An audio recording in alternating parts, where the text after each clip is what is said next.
안녕하세요. 청소년 매일 성경 묵상을 돕는 묵상 코치입니다. 함께 읽고 나눌 말씀은 역대하 35장 20절에서 27절까지 말씀입니다. 여러분의 삶은 어떤가요? 어쩌면 완벽하게 계획한 대로 모든 것이 잘 진행되길 바라지만 예상치 못한 변수 때문에 당황하거나 모든 것이 꼬여버린 경험이 있을 것입니다. 열심히 공부해서 좋은 성적을 받았는데 다음 시험에서 뜻밖의 실수를 해서 좌절하기도 하고 친구와의 관계에서 완벽하다 생각했는데 작은 오해로 크게 다투기도 합니다. 오늘 우리가 함께 읽을 말씀은 이스라엘 역사상 가장 완벽한 리더로 꼽히는 요시아 왕의 이야기입니다. 요시아는 어릴 때부터 하나님 보시기에 정직하게 행하여 종교개혁을 일으키고 무너졌던 성전을 다시 세우고 잊혀졌던 율법책을 발견해서 온 백성에게 하나님 말씀대로 살게 한 멋진 왕이었습니다. 26절에서 27절을 보면 요시아의 남은 사적과 여호와의 율법에 기록된 대로 행한 모든 선한 일과 그의 처음부터 끝까지 행적은 이스라엘과 유다 열왕기에 기록됐다라고 기록될 정도였습니다. 그의 삶은 하나님을 향한 열정으로 가득한 인생 역작과 같았습니다. 그런데 오늘 본문은 바로 이런 위대한 왕 요시아의 뜻밖의 그리고 안타까운 실수로 인해 죽음의 이야기를 다루고 있습니다. 완벽한 사람에게서 나온 의의 실수, 이야기는 우리에게 중요한 질문을 던집니다. 하나님께서는 왜 가장 선한 왕의 마지막을 이렇게 허락하셨을까? 그리고 우리가 완벽하게 잘하고 있을 때조차 놓치지 말아야 될 중요한 것은 무엇일까? 라는 것입니다.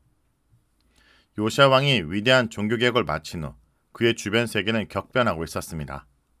마치 오늘날 강대국들의 이해관계가 복잡하게 얽힌 국제정세와 비슷했습니다. 당시 중동의 패권국이었던 아수르가 무너지고 있었고 신흥 강대국인 바벨론이 무섭게 세력을 확장하고 있었습니다. 애굽 왕 느고는 아수르가 완전히 망하는 것을 원치 않았습니다. 바벨론이 너무 강해지는 것을 막기 위해 아수르를 돕고자 군대를 이끌고 북쪽 유프라데강가의 갈게미스라는 곳으로 올라가고 있었습니다. 유다는 지정학적으로 이 강대국들의 길목에 있었습니다.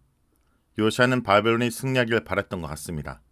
그래서 느고 왕이 북사하는 것을 막기 위해 자기 나라의 영토인 무깃도 골짜기에서 그를 가로막았습니다.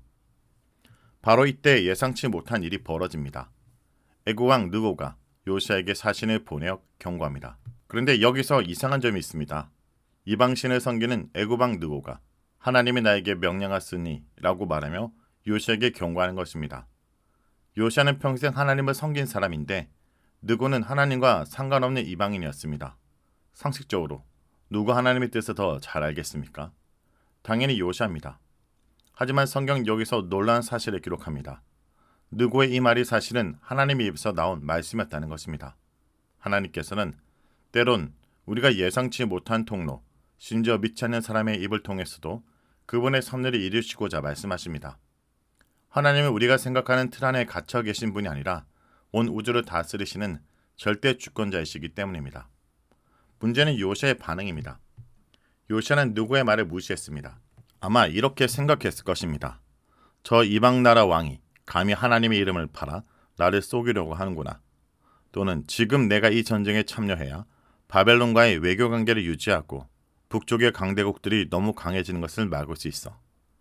그의 마음에는 정적 계산과 자신이 세운 판단이 가득했을 것입니다. 성경은 그가 하나님의 입에서 나온 느고의 말을 듣지 아니하고 라고 분명히 말합니다. 요시아 왕은 평생 말씀대로 살았지만 이 결정적인 순간에 하나님께 묻는 겸손을 잃어버렸습니다. 그는 자신의 선한 동기와 탁월한 리더십을 의지했을 뿐 하나님의 인도하심을 구하지 않았습니다. 이것이 그의 치명적 실수였습니다. 심지어 그는 적군에게 자신을 숨기기 위해 변장까지 합니다. 이는 마치 자신의 완벽한 개혁으로 얻은 영적 권위 뒤에 숨어 하나님의 낯을 피하려는 행동처럼 보입니다. 결국 요시아 왕은 무깃도에서 할소는 자에게 맞아 중상을 입고 예루살렘에 돌아와 죽음을 맞이합니다. 온 유다 백성과 선지자 예레미야까지 그의 죽음을 슬퍼했습니다. 그가 얼마나 훌륭한 왕이었는지 보여준 대목입니다. 하지만 그의 죽음의 이면에는 또 다른 하나님의 섭리가 숨어 있습니다. 요시아 왕이 종교개혁을 할 때 하나님께서는 유다의 멸망을 선포하시면서도 요시아에게는 이렇게 약속하셨습니다. 내가 내 조상들에게 돌아가서 평안히 묘실에 장사될 것이요 내가 이곳에 내리는 모든 재앙을 내 눈이 보지 못하리라. 요시야의 안타까운 죽음은 인간적 실수로 보이지만 동시에 하나님께서 그분을 경외하는 종을 곧 닥쳐올 유다의 멸망과 환란에서 평안히 거두어가신 은혜로운 섭리이기도 합니다. 오늘 말씀은 특별히 두 가지의 메시지가 있습니다. 하나는 내가 잘하고 있을 때 가장 조심하라는 것입니다. 요시야는 종교개혁을 완벽하게 해냈습니다. 나라를 바로 세웠고 백성들의 신앙을 회복시켰습니다.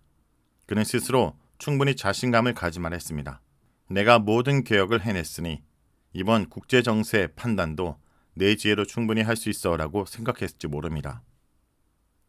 여러분, 최고의 능력과 최고의 노력 뒤에 숨어있는 하나님께 묻지 않는 마음이 있다면 자신의 판단이 하나님의 뜻보다 더 옳다고 착각하는 오만함인 것입니다. 둘째, 하나님의 섭리는 우리가 이해할 수 없는 방식으로 일하십니다. 요시야가 죽은 것은 너무나 안타까운 일입니다. 어쩌면 왜 하나님은 저런 이방 왕의 말을 듣지 않는다고 가장 선한 왕을 이렇게 일찍 데려가시는가 하고 생각할지도 모릅니다. 하지만 이것이 바로 하나님의 주권에 대한 진정한 이해가 필요한 순간입니다. 하나님께서는 우리가 이해할 수 없는 방식으로 그분의 뜻을 이루어 가십니다. 느구 왕의 입을 통해서 말씀하시고 심지어 선한 왕의 죽음을 통해서도 유다 백성을 향한 큰 섭리를 이루십니다. 우리가 보기에 악한 일처럼 보이는 것도 궁극적으로는 하나님의 선한 뜻을 향해 나아가는 도구일 수 있습니다. 말씀을 놓고 기도하겠습니다. 주님, 요시야 왕의 안타까운 마지막 이야기를 통해 하나님의 주권과 인간의 겸손이 얼마나 중요한지 깨닫게 하심을 감사드립니다. 평생토록 주님을 경외하고 말씀대로 행하려 했던 위대한 왕조차 결정적 순간에 자신의 판단을 앞세워 주님의 음성을 놓쳤음을 봅니다. 주님, 저희들도 이와 같음을 고백합니다. 열심히 공부하고 친구들과 관계를 맺고 미래를 준비하며 때로는 저희 노력과 지혜를 의지합니다. 저희가 잘하고 있다고 생각하는 순간 저희 마음에 오만의 씨앗이 자라 주님께 묻지 않고 저희 뜻대로 행하려는 교만을 경계하게 하여 주옵소서. 저희가 가장 잘 알고 있다고 착각하는 바로 그 순간 겸손히 무릎을 꿇고 주님의 뜻을 구하는 습관을 허락하여 주옵소서. 예수님의 이름으로 기도합니다. 아멘. Light broke through the darkest night.